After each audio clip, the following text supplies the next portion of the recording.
This is a Sandy Boy Productions podcast.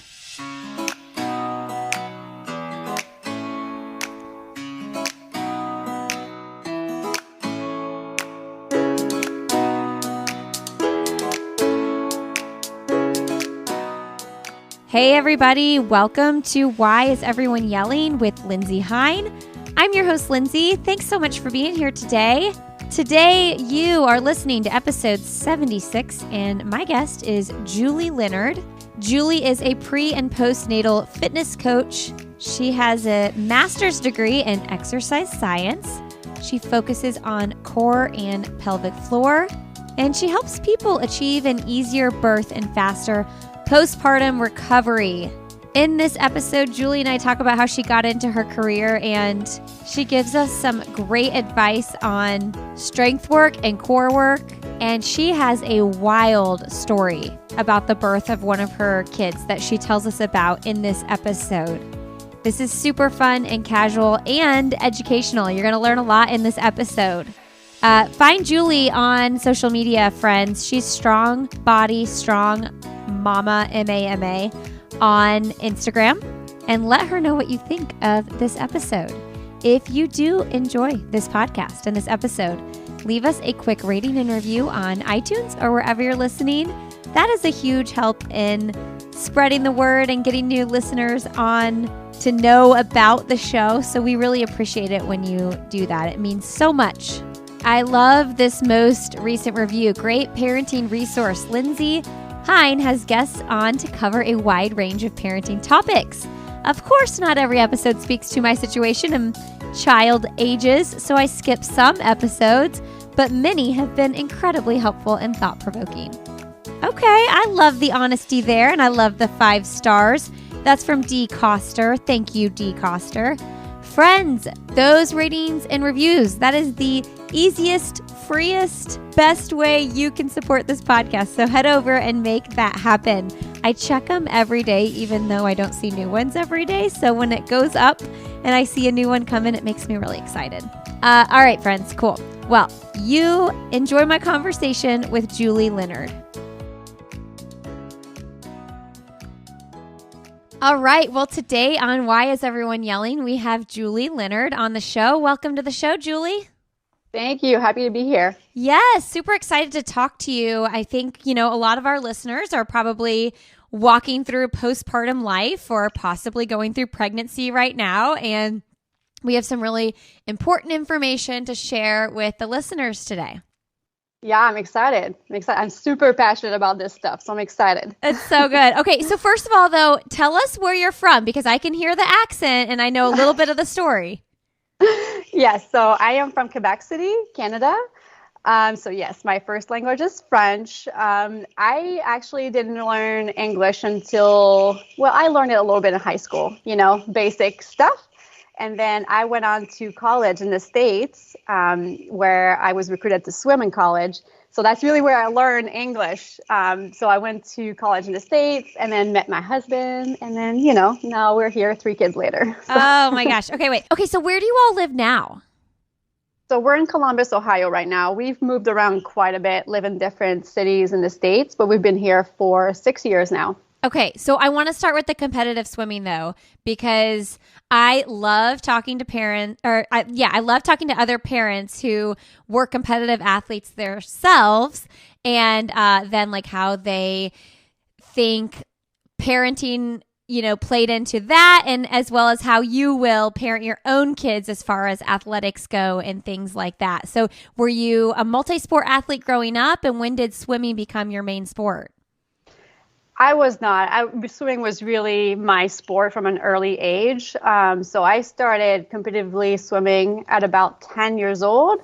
And quickly it became sort of my thing. So, it started with 1 to 2 practices a week. And then it went on, once I got to the provincial and then national level, it was, in the pool morning and after school from a very early age.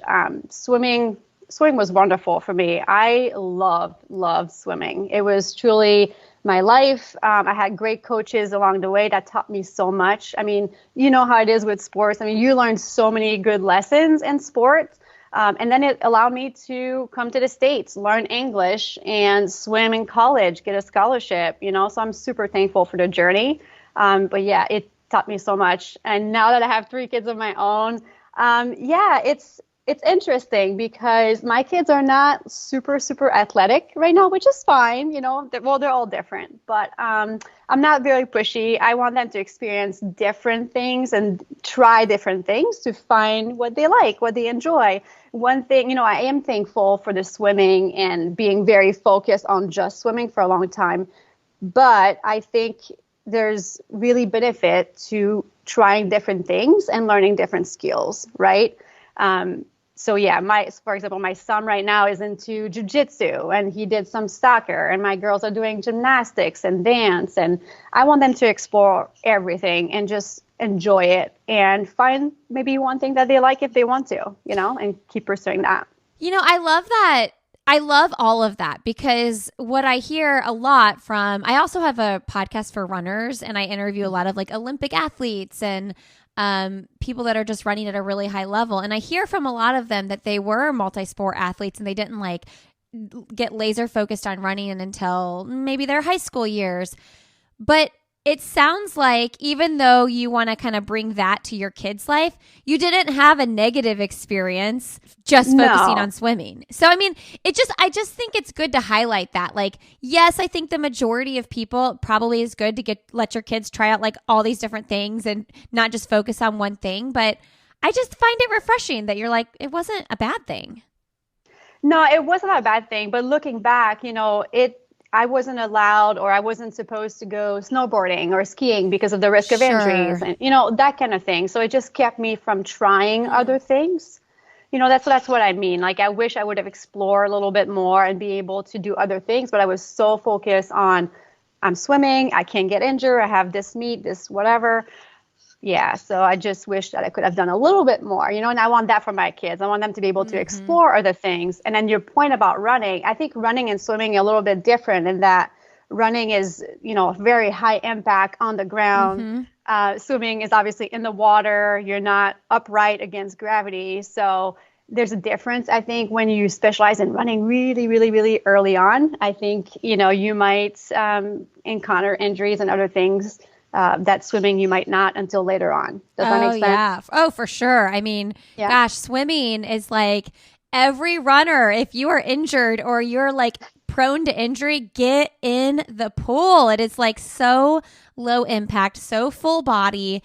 It's really hard to get started though. I mean, in 2013, I did a half Ironman and like I had never been a swimmer. I remember I joined the swim club when I was like, I don't know, 10.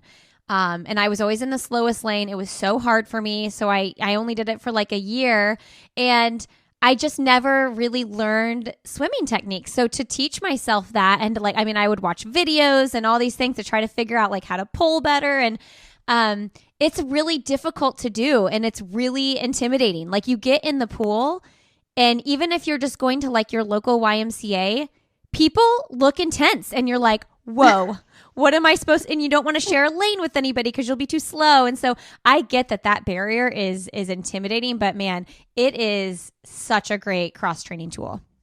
That's amazing that you were able to teach yourself and do a half Ironman. That's truly amazing. But yeah, I totally get it because swimming is very skill-based, even though, I mean, you need strength and endurance and all that, but it's very skill-based, right? You have to learn the techniques. Otherwise, you don't go anywhere. Well, right. It's like you might as well learn how to do it well. I mean, it was so hard for me to start breathing out of both sides, and I still don't do it well. I mean, I haven't swam in a while, but I mean, all that to say, when I did the half Ironman, I was definitely like I'm the classic runner doing a triathlon, like slowest out of the water, gain a little bit on the bike, pass everybody on the run, That's hilarious. I'm the opposite. So I've done a couple triathlons and first out of the water and then people starts to come on the bike and then whoop, everybody passes me on the run. But your husband's a triathlete or he was an elite runner too, right? Yep. Yeah. He still runs now, a little bit older, but he still got big dreams and goals. Yes. He's a runner. He did a couple half Ironmans too. Yeah. Oh, that's so cool. Did you guys meet in college? Yep. Yeah. Well, yes, we did.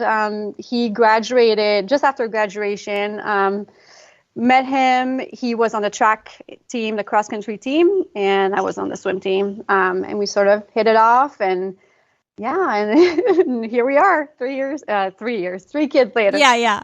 Remind me, you said you went to, were you in Atlanta? Where did you go to college? Both of us went to University at Buffalo in upstate New York. Okay. So I had chosen that college because it was the closest to home at the time. And my husband is from the area.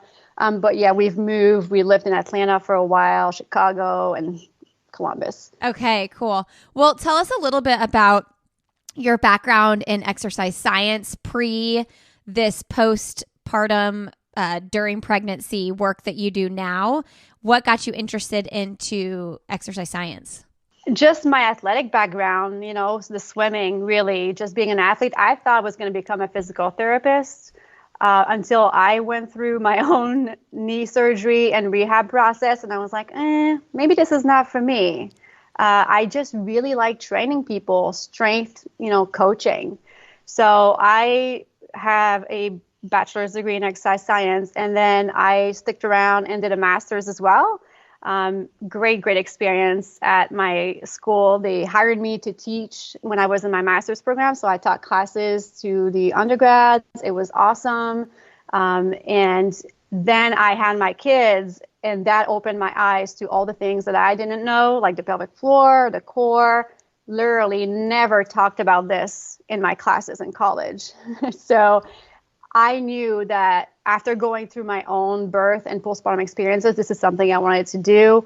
I stayed home for many, many years, actually, after having my kids, until sort of felt lost. I just needed something for me, and it just clicked. With my background in exercise science, my athletic background, the strength coaching and all that, and my birthing and postpartum experiences, I knew that I just could combine all of this and help people have more positive, better experiences. So I went back and did a pre and postnatal certification. I kind of jump around in the story a little bit, but I had my own issues with pelvic floor after my third child. So I had urgency incontinence, which is that I got to go right now. You can't really hold it. And that really took over my life. I barely could get out of the house because I was just so afraid I was going to leak, at random places. I would go to Costco, and suddenly the urge is, coming to me, and I'm in the middle of an aisle and like, where's the bathroom? You're in Costco, right? It's super embarrassing and terrifying. So I was on a journey to get help for myself, really. And I had a hard time finding help. I went to many doctors, many specialists, and I was told, well, you're too young for this, this is not typical in a 30-something-year-old. And I was really discouraged until I found some lady who was a pelvic floor therapist in Florida, and she was advertising this mentorship in pelvic health, and it was open to fitness professionals. So I was like, well, I'm just going to do that. I'm going to go learn everything about the pelvic floor. So literally book a flight to Florida, spent a weekend with this awesome lady, Tracy Scher, and she taught me everything about the pelvic floor. And she was the first person who really, looked at me in the eyes and said, Julie, like, this is common. It's not just old people. I hear this. I see this every day in my office. This is common. We can help you. There's help. Like, you can get better. So that was really the start of my journey with the whole pelvic floor and helping people. So that experience combined with my, pre and postnatal, just got me to help people. I want them to know that you can do things during pregnancy to prevent or to at least minimize your risk of all these issues that we see in postpartum. Okay, let's talk about your issue specifically, this urgency incontinence. What was the solution for you? Like, what ended up, I know it's probably a million exercises, but like, what ended up working for you? Because you don't have the issue anymore. So I don't want to say I don't. I still have urgency symptoms. Okay. And so it's been 5 years now. But I have learned how to manage them. Okay. And so, yes, sometimes I'll have flare-ups. That might just be the urgency symptoms. I have leaked a couple times. I'm not gonna lie. Like, it has happened since so I don't want to say I'm cured. Sure. I think it's like you're learning how to live with it and how to manage symptoms. For me, I have triggers, and now I know my triggers. So pulling into the garage, turning the doorknob, the water in the bathtub or the sink. Okay, so when the pulling kids into were the garage, that just like totally like why? Right, exactly. It's like habitual. Like, you're if every time you come in the house, you go to the bathroom, then your brain starts to think, well, my bladder is full. I'm going to start spasming, And let me tell you, like the urges are strong. I'm not talking about just, oh, I think I have to go pee. It's like, no. I got to go right now. Like I'm going to pee my pants. So for me, figuring out what my triggers were, and then when I have a trigger, when I know I'm pulling to the garage, it's taking some deep breaths, relaxing my body, which people think, oh, wow, you're going to relax your body. It's going to make you pee. Like, no, actually, when I'm in this urgency mode, my body is over tense and I'm freaking out. So what I have to do is actually calm down my nervous system. So taking some nice 360 breath, changing my little routine. Instead of going straight in the house, I'll literally do a lap around the house. Yeah. Okay. And like, then the urge completely goes away. It's like, wow. So it's very habitual. And then on top of it, a lot of people that have urgency symptoms have tightness in their pelvic floor. So they are hypertonic. So for me, learning how to release tension in my pelvic floor is also super, super helpful. So that could be, again, breathing, pelvic floor release exercises. There's poses that you can take to release the muscles, some self-tissue work, that kind of thing. So, I mean, it could be different for everybody. This was my experience. Sure. So this is how I manage, the symptoms. Gosh, as you're talking about that, I'm just thinking like our nervous system is like so connected to everything. And I mean, I struggle with some pretty intense anxiety sometimes. Like it's very, I think, related to hormones as well. And just the amount that my nervous system is tied to when the anxiety flares, like I'll get like a shooting feeling in my hand, like you can just like feel it like coming. And it's just to be able to have the skills to know what to do, right? Like you're saying, this is bladder incontinence for you. But like for me, it's other things. And for other people, it might be other things. And your nervous system just go, and you're just woo. So to have the skills to cope and walk through this and say, this is happening right now. This is what I need to do to walk through it. It's invaluable.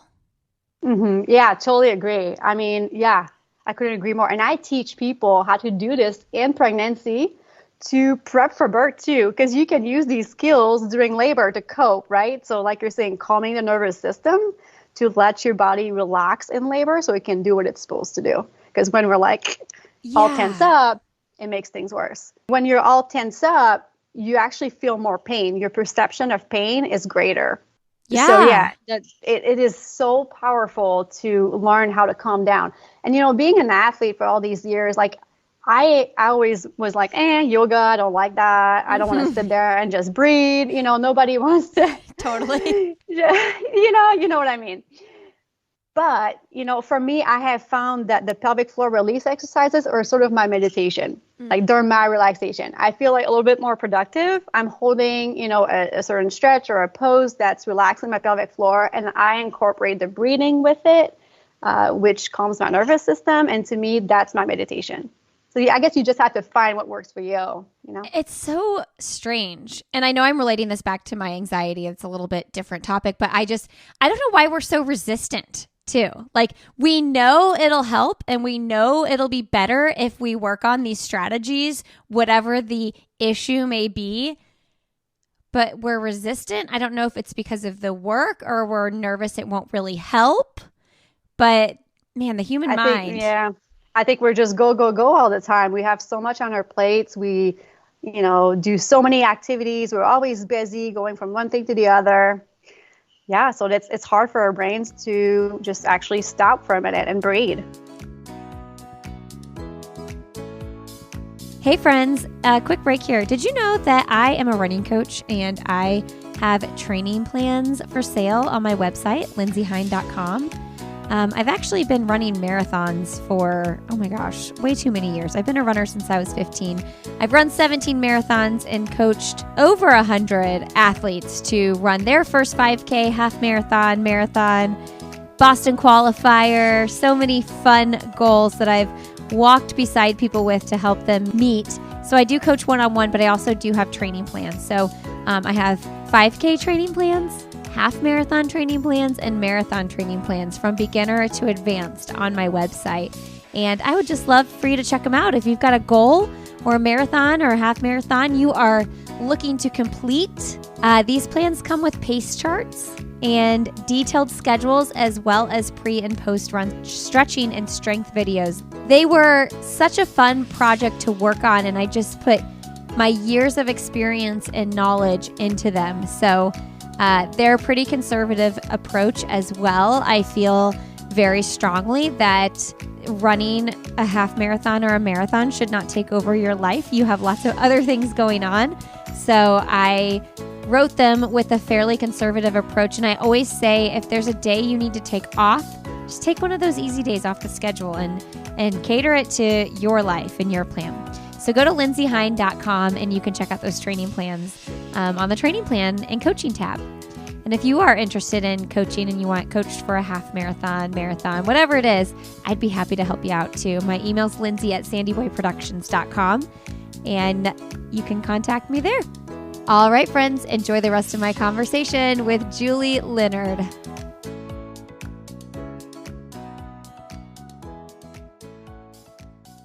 Okay, so let's talk about some things people can do during pregnancy to be proactive about preventing the incontinence or just issues with the pelvic floor postpartum. I know this is like a before, and then you got your labor and then an after. I know it's like one big puzzle, but let's go pregnancy first.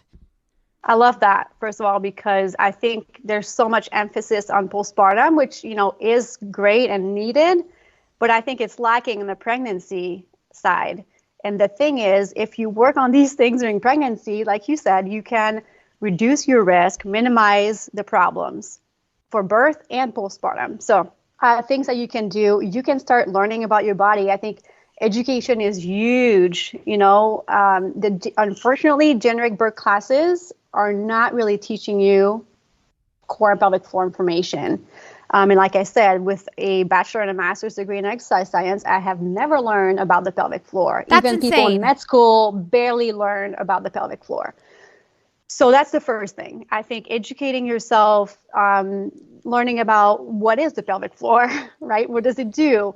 Where is it located? Can I feel it on myself? So learning how to relax the pelvic floor is very important for birth, because when you give birth, if baby comes out vaginally, these muscles are going to open. They're going to relax or lengthen. Okay, so they're not contracting when you have a baby. They're relaxing. So when people say, do you Kegels? Like, well, yes, we need a strong pelvic floor, but it needs to be well balanced. For birth, the pelvic floor needs to relax, not contract. Okay, so we need to make sure that we work on that during pregnancy. Now, yes, we want a strong pelvic floor so that we can avoid leakage and, maybe prolapse symptoms, that kind of thing. But it's really a balance. So the best way to practice that is to incorporate it with your breathing, because we know that the diaphragm and the pelvic floor work together. So practicing, diaphragmatic breathing, I call it 360 breathing, thinking about the breath going all around your trunk. And that breath will relax the pelvic floor. And then as you breathe out, the pelvic floor will sort of lift a little bit and engage slightly. And then your deepest layer of abs will engage. I'm like trying to do it right now. So you inhale, everything kind of expands, pelvic floor is lengthening. And as you exhale, pelvic floor is going to lift gently. And then again, deep abs will engage. And sometimes people need a little reminder that's what it's supposed to happen. So during pregnancy, because your belly is stretching, right? All these muscles are being stretched in the abdominal wall. It's important to stay connected to these muscles to keep them strong. And you actually, the deepest layer of abs that we have, the TVA muscles, is actually a muscle that we can use during the pushing stage to help us get baby out. So that's like a win-win. So you keep strengthening the TVA during pregnancy. You learn how to properly relax and engage your pelvic floor so you can have a better birth experience. And then you're ahead of the game in postpartum, because that's where you would start your rehab process after having a baby. Ideally would be breathing, pelvic floor relaxation, pelvic floor contractions, TVA engagement, and then putting it all together and using that with your movements to support your body in the postpartum period.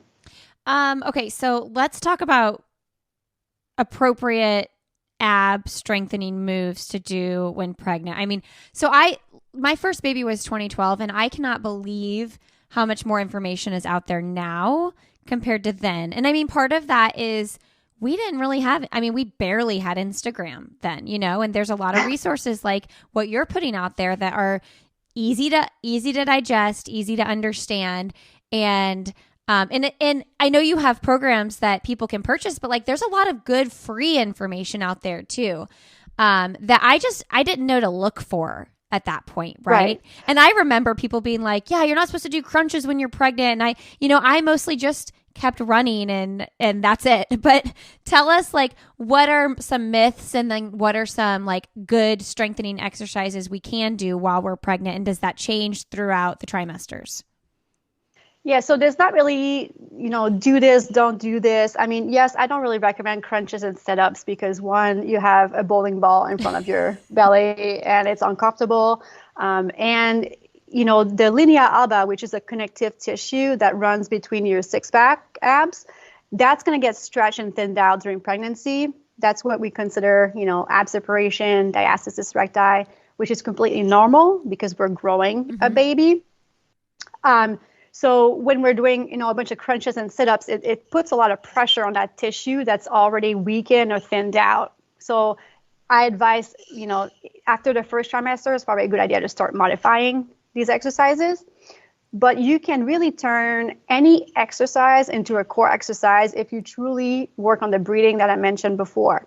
So if you incorporate that 360 breath with the pelvic floor lengthening, and then on the exhale, pelvic floor is lifting and the deep abs are engaging, or sometimes I'll say a good cue would be hugging baby on your exhale. When you incorporate that with your exercises, anything is a core exercise.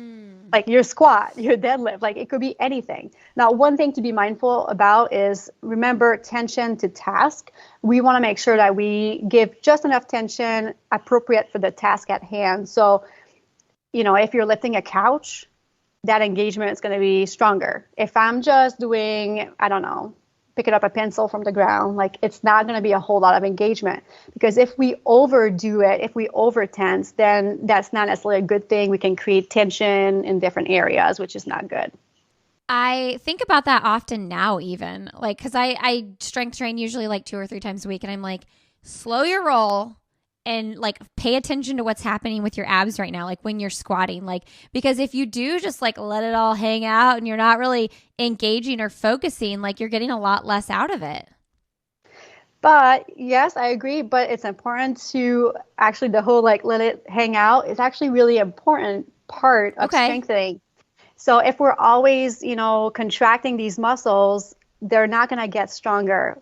Just like if I can't hold a bicep curl, up here, and I'm not going to get stronger. I need to lengthen the muscle and then contract, just like the pelvic floor. And that's the same thing for your abs. Like if you're constantly sucking in, which I see a lot in postpartum especially, it's just not going to do you a favor. Like you need to actually let it relax and then engage, right? So that's why I'm saying on the inhale, the breath is going to expand everything. And then on the exhale, there's going to be that engagement. Now, that's different if you're like deadlifting a heavy weight, that's going to be different. Okay. I love that. Thank you for that. Walk us through a little bit about postpartum. So we focus on the breathing, the relaxing, all the things we talked about, pregnancy. You mentioned like, through your education, a lot of doctors aren't talking about pelvic floor a lot. It's almost like at your postpartum appointments, they just don't have time. And they're, you know what I mean? And, Right. and it's just not really addressed. I don't know if it's just like, I don't think you're going to want to go back to exercising, so it doesn't really matter. That's just how your body's going to be, or you can do your own research. But I do think we need a lot more guidance. And so I'm just curious, like, we have a baby. We go back to our 6-week appointment. If you're someone who's going to a doctor who's just like, all right, you're good, you're cleared, what would your interference be? Like, what would you say? Okay, don't just do that. What would your first step be for someone? Yeah, I so wish that we had guidelines for postpartum moms to know exactly sort of the steps. And the problem, it's just hard because everybody is so different. Their pregnancy is different, their genetics is different, their birth experience was different. So it's very difficult to give guidelines to people that are for everybody. And I think that doctors, one, might not have the time, and two, honestly, they're not exercise physiologists and they're not pelvic floor therapists. So they might not even know a lot of these things. Which is wild. Right. So one of the first thing I would say, yes, being clear at 6 weeks postpartum, honestly, does not mean that you should go out, unfortunately, and run or do like any other type of exercise yet. I think that it's important to consider your body, your symptoms. Do you have pain? Do you have leakage? Do you have pressure? Did you have a tear? Did you have a C-section?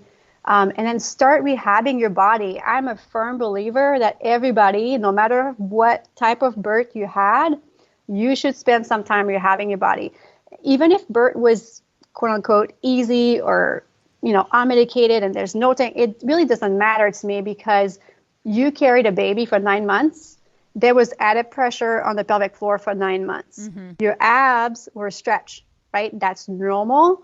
But, the fact is these muscles were stretched. There was trauma to the pelvic floor, even if there was no tear.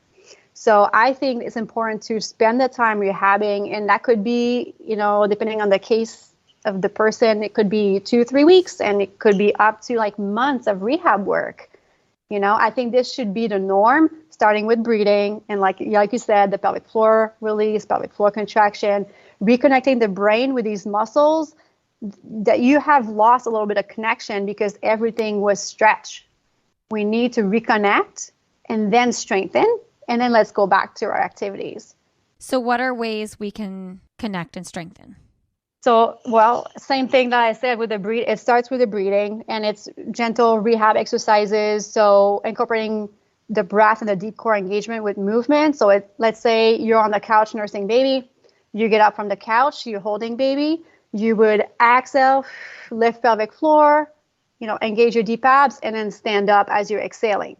Okay, so right there, that's a reconnecting exercise. You're teaching your body, your brain, when I'm getting up and when I'm exerting myself, my pelvic floor is going to lift and engage a little bit, and my deep abs are going to support me. And you just start incorporating into your daily life.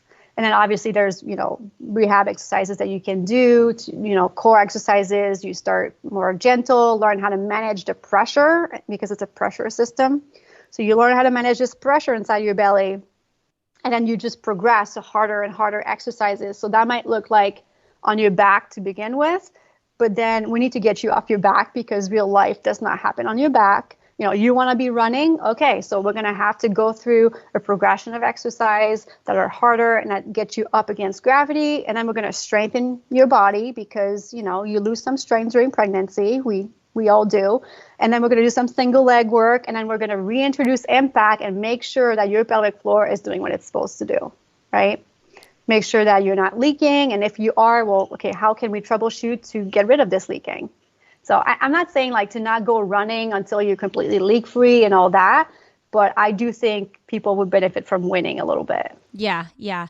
I look back at what I did after my first baby, especially, and I'm like, that was so reckless. I don't know how I came out the other side without like being totally damaged, like without stress fractures and like all the things that I just went hard. And I didn't even think I was going hard at the time. I was like, I'm cleared to run 6 weeks. I'm going to go run 3 miles today. And I was running a marathon literally 4 months postpartum. Like I didn't think there was anything unnormal about that. And honestly, I think I got lucky. Like, I don't know. I just think because, Did you feel good?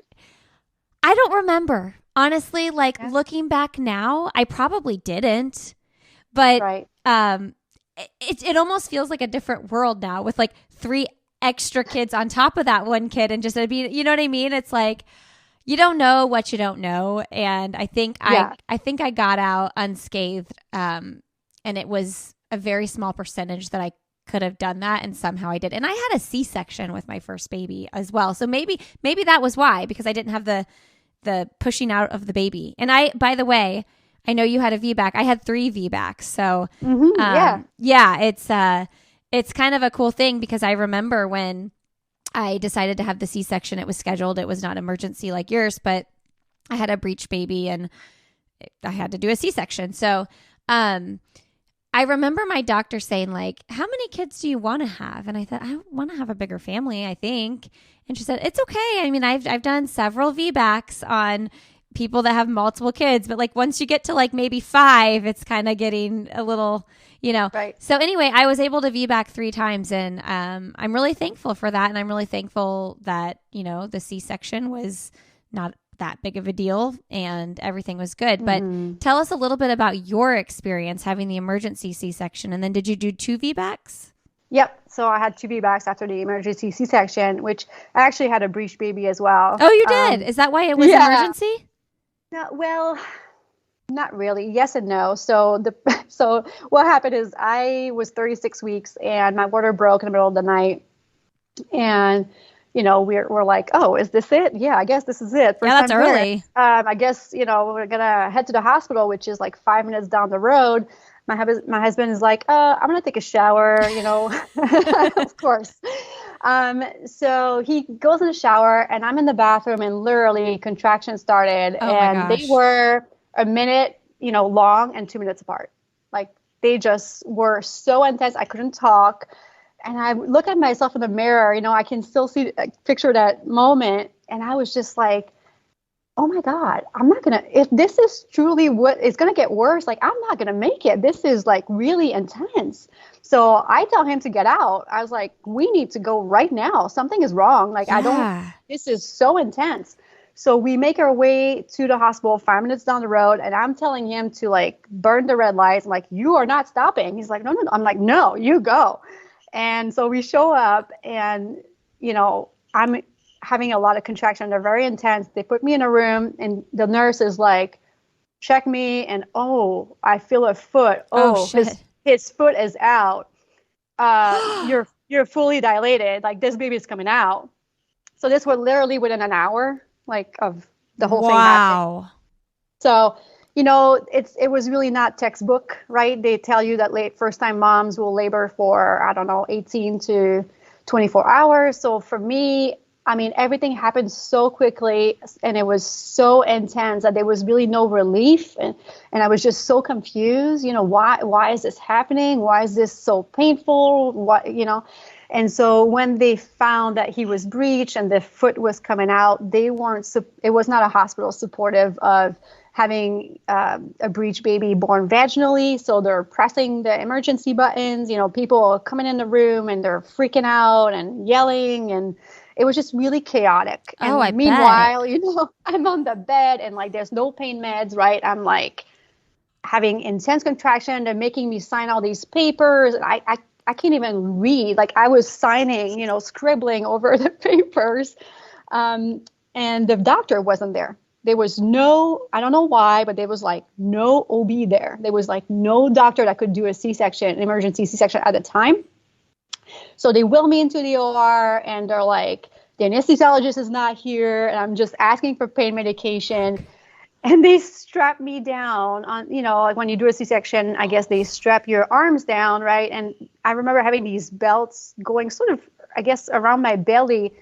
And I just was like stuck to this table without pain medication. And, you know, it's like try to have contractions fully dilated when you're strapped to a table. It's cannot. This is so traumatic. It's like the worst thing, right? And then on top of it, they said, well, to my husband, you can't go in because they wanted to put me under general anesthesia because he was coming out. So they wanted him out quickly. So they're like, you can't come in. So I was totally alone. And literally, I think the worst part for me is that nobody was paying attention to me. Like they were running like crazy people around the room. And I'm there strapped to a table in crazy pain. And, nobody, like, I think that was the traumatic part. Like nobody was there holding my hand, telling me, hey, it's going to be okay. Take a breath. I'm here. Like nobody.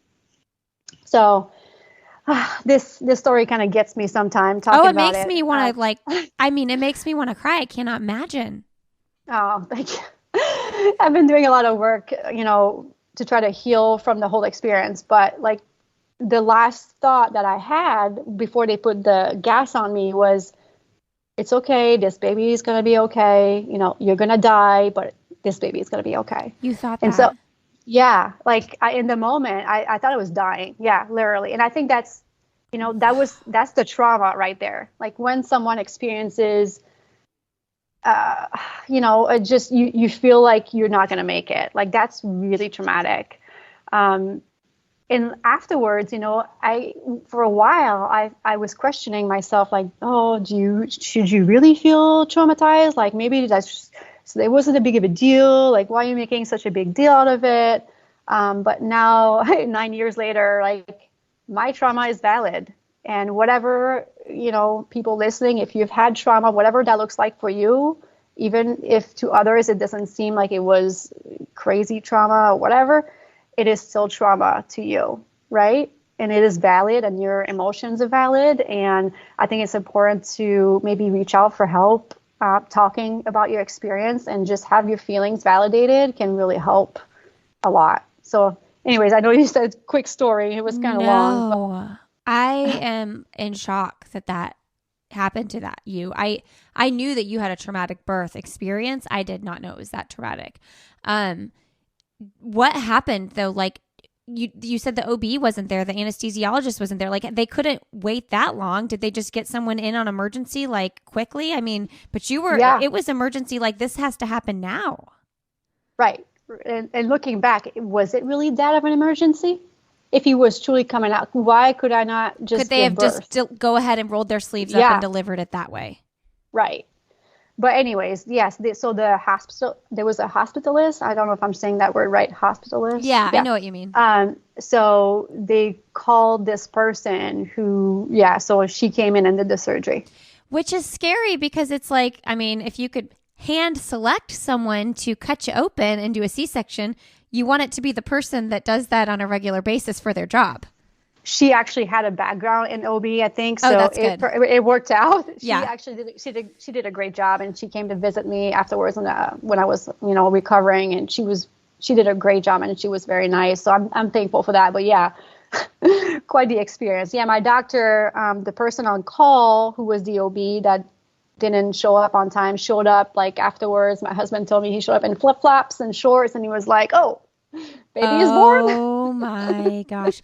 Now looking back, I mean, do you think there's a way for someone, I mean, I guess you're kind of at the mercy of the staff at the hospital, but like, why couldn't your husband have been in there holding your hand? I guess I remember when they took me back for my C-section, he couldn't go in when they did this, put the spinal in, but like once they put it in, he could come back, but you were so rushed. Yeah, I think it's just when it's general, when they put you under, they just don't allow people. It's just their policies. Yeah, it's just their policies. I don't know exactly why. Yeah. Now, when you woke up, and were you like, oh my gosh, I'm alive? I was so confused. I was really drugged up, first of all. I was, not feeling great.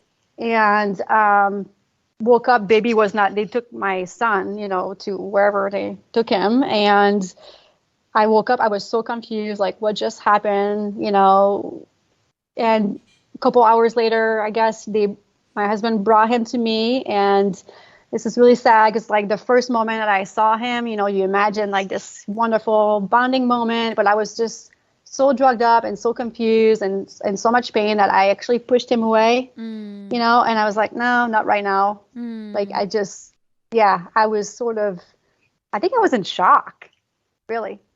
Gosh, somebody recently posted something like shared on Twitter that was like, why are we always like, until we start asking dads how they manage it all as athletes, let's stop. Like, we shouldn't be asking just moms this, but, and I realized that statement was more like just holistic life balancing with kids.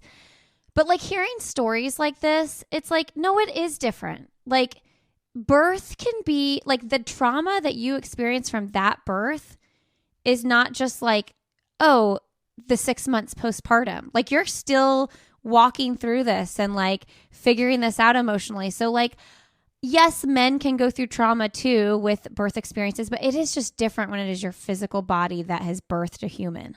It just is. And I think that there's so much to that in terms of just everything with motherhood. And so it's not to say we shouldn't ask men those questions too. I just have the caveat that like, it is different. It's different, right? Like, I don't know. Yeah. Your husband he cannot fully understand what you went through. He just can't, because he didn't walk through it. Yeah, absolutely. Yeah. Yeah, I totally agree. And, even though that was really traumatic to me, like now 9 years later, I'm able to talk about it. Like I said, I've done a lot of work on it, but that also is a huge part of why I do what I do now, which I'm super thankful to. I'm so passionate about helping moms avoid this sort of trauma by being maybe more educated and have better tools. I mean, I'm not sure if I could have avoided all this, but I just want to do what I can to help moms just feel more prepared and empowered, and like have a good support team and just have all the tools to really have a positive experience. Okay, so I'm curious, and we're getting short on time, but how did that affect you as far as having your other two babies? Like, how did you handle being anxious about the birthing experience again? So when I got pregnant again, I just knew right away that I wanted to experience vaginal birth, and I was going to do whatever I needed to try to get that. So I started educating myself, and I started preparing, mentally, physically, and all that. Again, I know we're short on time. Long story short, I was put on bed rest for 5 months.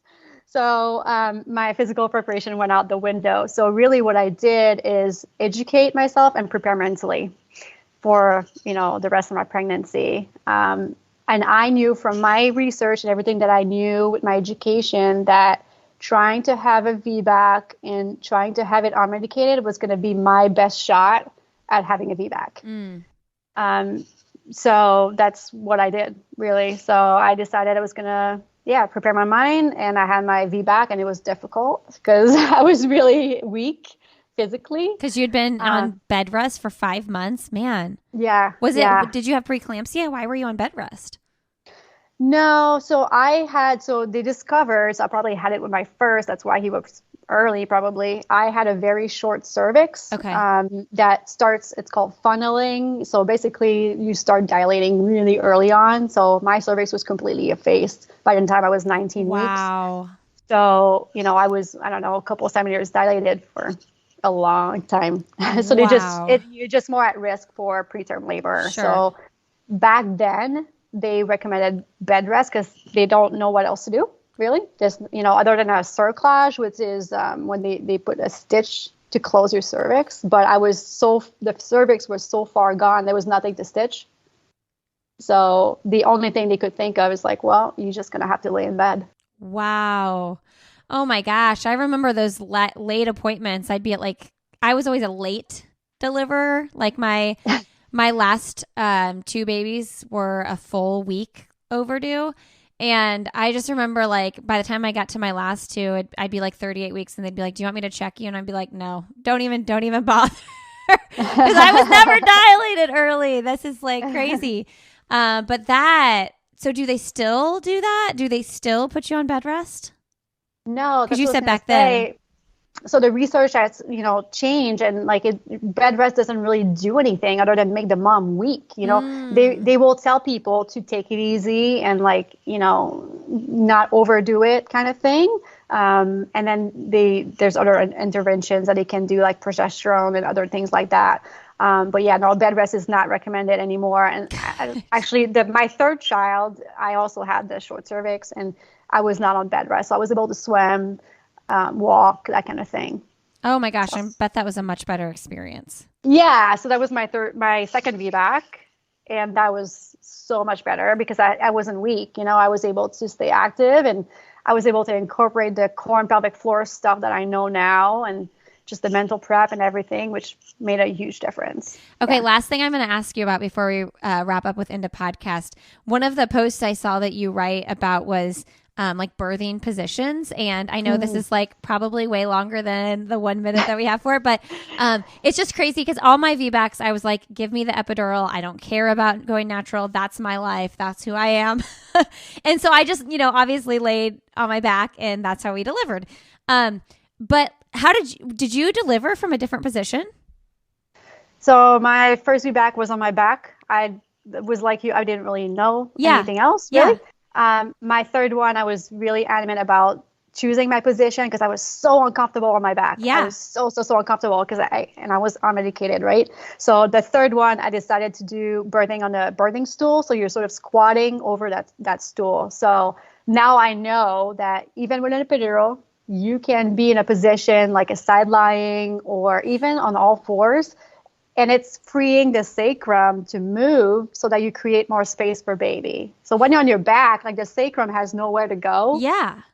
Which is more painful, and you're closing the outlet where the baby comes through. I mean, so if you're on a birthing stool or you're squatting like you're going to the bathroom, I mean, to me, that makes more sense because when you're pushing, they tell you to push like you're like pooping, like push as hard as you can, like push everything. And obviously when you have an epidural, like you can't really feel much if you get a good epidural, which I had amazing epidurals. But like, to me, it makes so much more sense, like that you would be in that position to like push it out rather than like laying back. And, beyond the pelvic floor stuff that we talked about, like the lack of education there, ain't nobody telling you about that. Right. Nobody had once told me that. Yeah, that's why I'm really big onto just sharing this knowledge during pregnancy. Yeah, we need to share this because, I mean, there's evidence, there's like research about this. Like it really does open up the space. So I don't know why doctors still use if you have to use the back position, how about you put a rolled towel underneath one side of your pelvis so that you actually free up some space. Little things like that can make a huge difference. Gosh. Okay. So y'all need to go to Julie's page because you can find posts like that where you can learn like mind-blowing information like that. It's Strong Body, Strong Mama, right? Mama. M-O-M-M-A, Mama. Strong Body, Strong Mama, M-A-M-A. Okay, M-A-M-A. Okay, got it. Yeah. All right. What is something professionally or personally you'd like to do that you have not done yet? Okay, so I really want to take my kids, my whole family, on a trip across Canada. I really want to. So there's a train that goes, across the country, and they have these beautiful, like, glass viewing cars. And I really want to take my family and just explore Canada. That's my country, and that would be really awesome. That sounds incredible. I want to get up to Canada with my family too. That, and I want to go to Alaska. Got those on my bucket list. Nice. Yes. Okay. What is the best, most recent book you've read? So I have it right here. I'm still working on, it's called Strong Women Lift Each Other Up. Okay. Have you heard of it? No. Molly Galbraith. She is the founder of Girls Gone Strong. She's a strength coach. And it's a fabulous book so far. All about lifting other women. We're not competition, and just lifting each other up along the way. And I really love it. What is your last message to leave with the audience today? I think I would say to be proactive. If you're expecting, be proactive and, prepare yourself during pregnancy, learn about your core pelvic floor, hopefully avoid issues. And then if you're postpartum, give yourself grace. Take the time to rehab your body and you will get back to the things you love to do. And I truly believe you can be stronger at 40 than you were at 20 years old.